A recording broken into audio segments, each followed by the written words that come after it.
Hello दोस्तों, welcome to my channel commerce pride.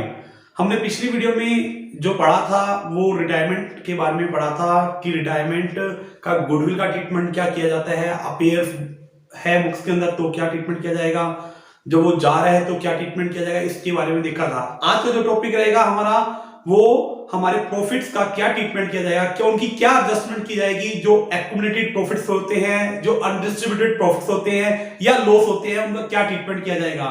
बच्चों देखो, ये वही टॉपिक है जो हमने चेंज इन प्रॉफिट रेशियो में देखा था, उसी तरह से एडमिशन में भी देखा था, उसी तरह से आज हम जो पढ़ेंगे रिटायरमेंट में भी देखेंगे। कुछ प्रॉफिट कमाए होते हैं, मैंने बोला एग्जांपल के तौर पर हम बता रहे हैं कि जैसे ए और बी और सी पार्टनर्स हैं, ए बी और सी पार्टनर्स हैं। अब सी फर्म को छोड़कर जा रहा है तो इन सब ने मिलकर बिजनेस में कुछ ना कुछ कमाया होगा। मान लो जब ये जा रहा था तो उस समय फर्म के पास जो प्रॉफिट पड़ा हुआ था कितना था, मान लो 5 लाख का था या 50 लाख का था। अब क्या ये सी अपना प्रॉफिट में हिस्सा लेके जाएगा या छोड़ देगा? लेके जाना पड़ेगा, सीधी सी बात है बड़ी, नहीं तो ये वाला प्रॉफिट कौन बांट लेंगे, ए और बी बांट लेंगे। तो सी अपना प्रॉफिट में हिस्सा लेके जाएगा। ये बचा हुआ प्रॉफिट था तो बचे प्रॉफिट में सभी प्रॉफिट, इस प्रॉफिट को बांट दिया जाएगा। ये किस रेशियो में बांटा जाएगा? ये जो बांटा जाएगा ओल्ड रेशियो में बांटा जाएगा। जब तुम एडमिशन पढ़ते थे तो एडमिशन में देखते थे ना, ये बैलेंस शीट में कुछ प्रॉफिट दिए होते थे इस तरह से। बैलेंस शीट की लायबिलिटी साइड में कुछ प्रॉफिट दिए होते थे, जैसे क्या, प्रॉफिट एंड लॉस का क्रेडिट बैलेंस दिया होता ना, क्रेडिट बैलेंस। मान लो वो 1 लाख रुपए का है। इसी तरह से दिया होता है जनरल रिजर्व, मान लो वो भी 1 लाख रुपए से है। इसी तरह से दिया होता था प्रॉफिट एंड लॉस को लिख दिया वर्कमैन कंपनसेशन रिजर्व, वो भी 1 लाख रुपए का है।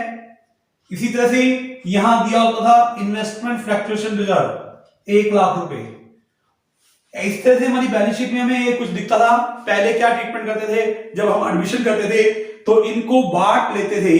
जो बैलेंस शीट में पार्टनर्स अवेलेबल हैं बड़े, बैलेंस शीट में पहले कितने पार्टनर्स हुआ करते थे जब एडमिशन करते थे? अगर मान लो 2 पार्टनर्स हैं, तीसरा नया आ रहा है, तो बैलेंस शीट में कितने पार्टनर्स थे पहले? जब हम एडमिशन करते थे तो बैलेंस शीट जब बनाते थे तो उसमें कितने पार्टनर्स होते थे? जैसे कि ए और बी पार्टनर्स हैं और सी नया आ रहा है तो कितने पार्टनर्स होते थे? 2। अब रिटायरमेंट हो रहा है तो कितने पार्टनर्स होंगे मेरे? 3। तो क्या होगा, अब वो अपना प्रॉफिट में हिस्सा लेके जाएगा। ये बैलेंस शीट की कहां पड़े हैं? देखो लायबिलिटी साइड में पड़े हैं। तो इस लायबिलिटी को बांट लिया जाएगा, पार्टनर्स में बांट लिया जाएगा। किसका प्रॉफिट है बांटा जाएगा, किस रेशियो में बांटा जाएगा? ओल्ड रेशियो में बांटा जाएगा। ये प्रॉफिट पार्टनर्स को दिए जाएंगे, जिसकी वजह से उसकी कैपिटल क्या हो जाएगी? इंक्रीज हो जाएगी। और हमारा मॉडर्न अप्रोच ये बोलती थी जब भी कैपिटल इंक्रीज होती है तो उसको क्रेडिट कर दो। ये बात +1 से सिखाता आ रहा हूं बच्चों को कि अगर पार्टनर्स की कैपिटल जब भी बढ़ जाती है तो उनको क्या किया जाता है? क्रेडिट किया जाता है। ये प्रॉफिट्स के कौन से बैलेंस थे? ये प्रॉफिट के क्रेडिट बैलेंस थे। बैलेंस शीट की लायबिलिटी साइड पे पड़े ना, तो कौन से बैलेंस थे? इसके क्रेडिट बैलेंस थे।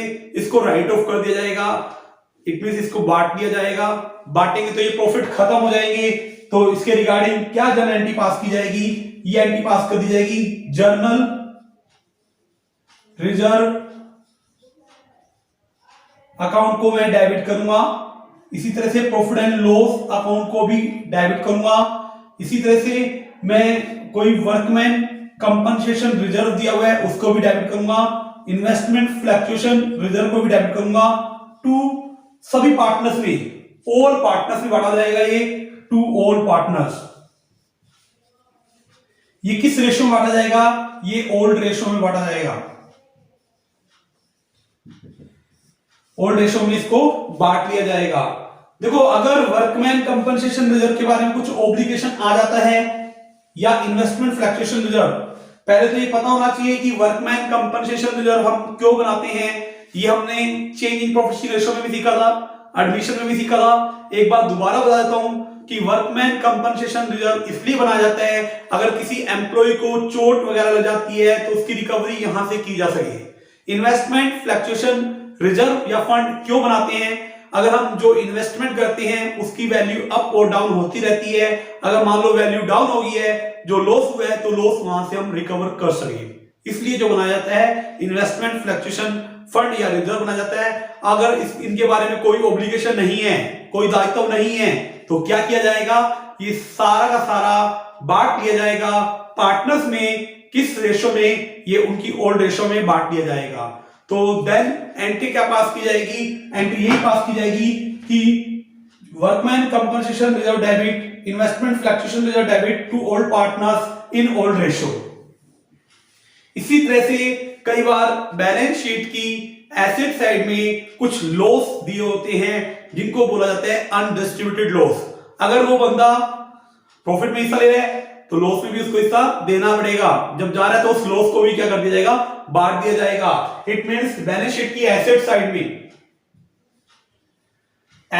में दिया हो सकता है कई बार प्रॉफिट एंड लॉस।